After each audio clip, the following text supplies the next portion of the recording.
Plainview and Tim Ham of Minneapolis. Dreher comes in 25-2, and Tim Ham comes in with a 25 win and 4 loss record. Advancing with a superior decision was Dreher. He also got 2 falls, while Ham advanced into the championship with a 9-4, a 5-2, and a 6-2 decision. I tell you, Lonnie, the Plainville wrestlers are very distinctive in their dark black uniforms, a little white trim around the thigh. They've all been tough in this tournament, and of course the Plainville Cardinals are leading team-wise in the tournament. Joe Dreher is one of the reasons they're leading. He's in the championship round here at 145 pounds. He is a physical wrestler in every sense of the word. And Tim Ham of Minneapolis, one of the fine Minneapolis wrestlers, a Lion, and they came to wrestle, and they have a great environment in the practice room. It's evident the way they've wrestled here in the tournament, and it's evident also that the middleweights, especially for Minneapolis, were extremely strong this year. You can see the strength in the upper body. Look at the quickness of Joe Dreher. He gets around behind, but he'll have to bring his opponent to the mat to score. He was unable to do it. No points. It's still 0-0, a minute and 19 to go, first period. But Joe Dreher, a quick duck hunter. He'll try that again here pretty soon. He comes in under now. He's going to try for a tip. And Tim Ham of Plainville countered out, or rather of Minneapolis countered out.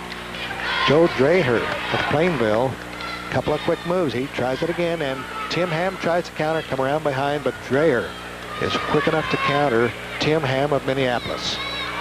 Ben, this 145-pound weight classification, if we look at the physiques of these two young men out on the mat, and Steinlage and Peters were the 3rd and 4th place finishers, this, I believe, may have been one of the toughest 145-pound weight classes you'll ever see wrestling in Kansas.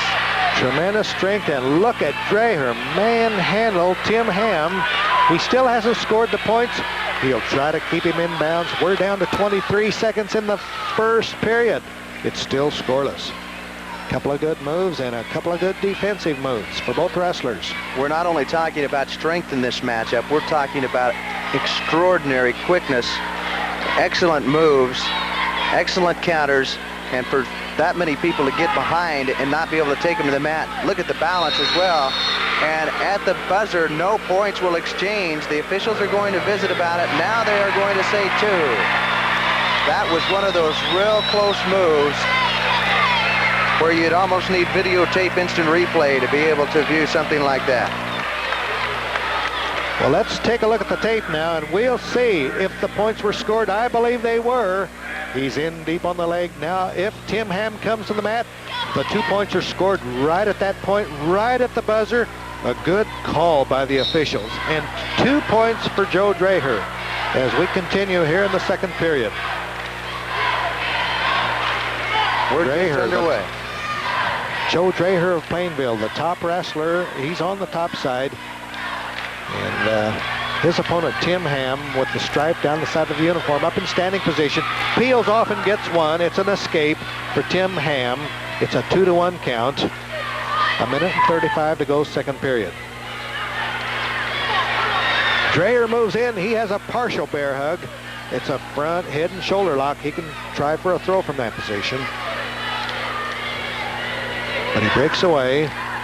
It's still 2-1. Dreher of Plainville over Ham of Minneapolis.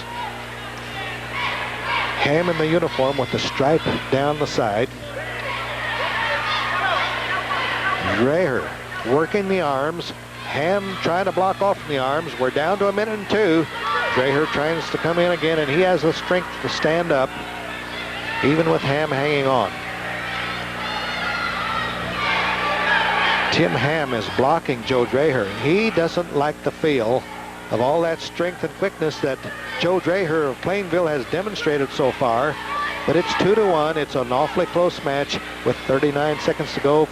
Second period, rather. Even though they're just standing there, they are really testing each other. They're using a tremendous amount of their upper body strength, gripping with all their grip when they're having a hold of a wrist or an arm. They're exerting more energy than you can even possibly tell, and resisting that energy as well. There's always constant pressure on each one of these moves. Every time you see one of them move just a little bit, that's a total exertion of all the bulk and muscle that these two athletes have to offer. Dreher comes in. He tried for a headlock, but with time expiring here in the second period, it's a 2-1 count. Joe Dreher of Plainville has that lead. We move into the third period. We have just a momentary timeout. I think it's a bloody lip this time. Thank goodness it isn't a bloody nose. Well, that would be a real precedent setter, Ben. We have another great match coming up in the 155-pound weight classification. You'll notice, Lonnie, you'll notice that the coaches, they take advantage of the injury timeout to do a little coaching. And, of course, that's the only opportunity they get because basically that wrestler is out on his own. Certainly are. And Mike Berkran of Oakley is coming up against Roger Kirkwood of Silver Lake in the 155-pound championship. And now we see the athletes taking their positions. Joe Dreher of Plainville on the bottom side. Tim Ham of Minneapolis in the top position. And the third period is underway. It's a quick stand-up, and Dreher tries to peel the arms off. He gets a standing reversal, has a half Nelson in deep, and Joe Dreher is trying to put Tim Ham on his shoulders. The count is going. The referee is counting. If it gets a 5 count, it'll be 3 near-fall points. It is 3 near-fall points. So Joe Dreher has the ability to score in bursts. It is now a 7-1 count. Dreher of Plainville way out in front in with this 145-pound action. Working off to the side now with the near cradle, moves in, tries for a neck whizzer, but gives up the skate deliberately. And now the score is 7-2. Dreher, very, very explosive in his moves. He was very explosive right after that injury timeout.